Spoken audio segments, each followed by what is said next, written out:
Hey guys, Coach Tack here with the workout of the day. Just gonna go over it. Today we have 3 different parts, all roughly about 9 minutes. One of them is 8 minutes long, but 3 different styles, kind of keeping us on our toes about how we're gonna work and move throughout the day today. So we're gonna start with a 9-minute AMRAP. On that AMRAP, we have 12 Philly press. We're gonna do 6 on one side, 6 on the other side. 18 single arm bent over rows. We're gonna split that up as well, 9 and 9. And then we're gonna go through 24 sit-ups at a nice recovery pace, where then once we're done with our sit-ups, we're ready to go back to the dumbbell work without burning out on our set of sit-ups, but we need to break up that set of 24. So you're gonna go through that as many times as you can for 9 minutes, and then we're gonna move down here to a 9-minute on the minute. So for this one, every minute we're gonna perform a 20-second extended plank and then go directly into 5 twist and climbers with a half burpee. All right, for that one, that's a lot of time spent on our shoulders. So make sure that you guys don't overreach on that extended plank. Make sure it's something manageable that you can do every set. And then the faster you get these twist and climbers done with the half burpee, the less time you're gonna spend on your shoulders. So really try to minimize the time you're in that plank position so that you get to rest a little bit and you don't spend the entire 9 minutes in a plank. Then lastly, we're gonna bump up top. We have 8 rounds, 45 seconds of work, 15 seconds of rest. So a little more work than a Tabata, a little more than double the work.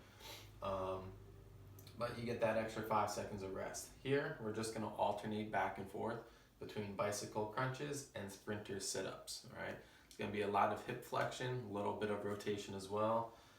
So make sure you're kind of pacing that out, make it look good first. Don't fly through the first round of each and then be gassed and not able to finish the following rounds. All right, so AMRAP on the minute and rounds with the set time domain. All right, to go through the movements, the dumbbell work, we have 12 Philly press. So for this one, guys, you're gonna need 2 objects. One could be a heavy backpack, the other could be a dumbbell. All right, if you need 2 backpacks, that's fine. It's just gonna be a single arm press with one. What I would recommend, if you have 2 objects, you're gonna hold the heavier one in the front rack position. Try not to stack the dumbbell up on your shoulder. Kind of hold it down in front. That forces our core to stay nice and tall.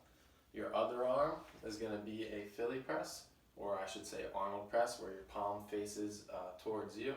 You're gonna rotate, turn and press, come back down and rotate. So if you have dumbbells, both are gonna look like a similar starting position, but then it's an Arnold press and back down. You're gonna do 6 on one hand, switch weights so the heavy one always stays in that front rack position. Then for the single arm bent over row, depending on the weight is gonna be depending how you perform that row. So if it's not that heavy, we're gonna get our core nice and tight, hinge at the hip, and then we're just gonna be in this hinge position, driving our elbow back and behind us, almost at an angle. If the weight is super heavy and we can't maintain a neutral spine, we can support ourselves on our front foot and then drive back. So we have a little bit more of a stable base to pull from. Okay, sit-ups, everyone's familiar with those. We're just gonna come down. I'm always a big fan of that when we do sit-ups. They're the butterfly sit-ups like you would see in a competition.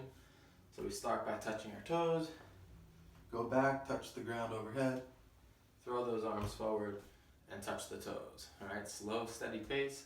Get ready to go back to those dumbbells. Then on the minute is gonna be a 20-second extended plank. Simply means we're in a plank position, and then walk those hands out a little further than normal. Okay, doesn't have to be very dramatic.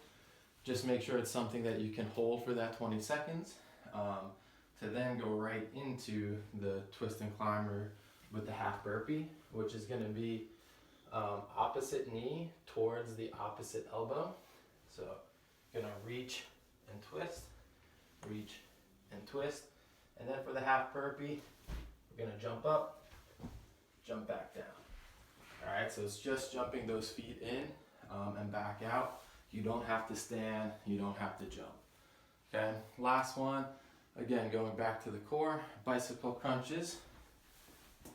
kind of a very classic core movement. We're gonna lay down.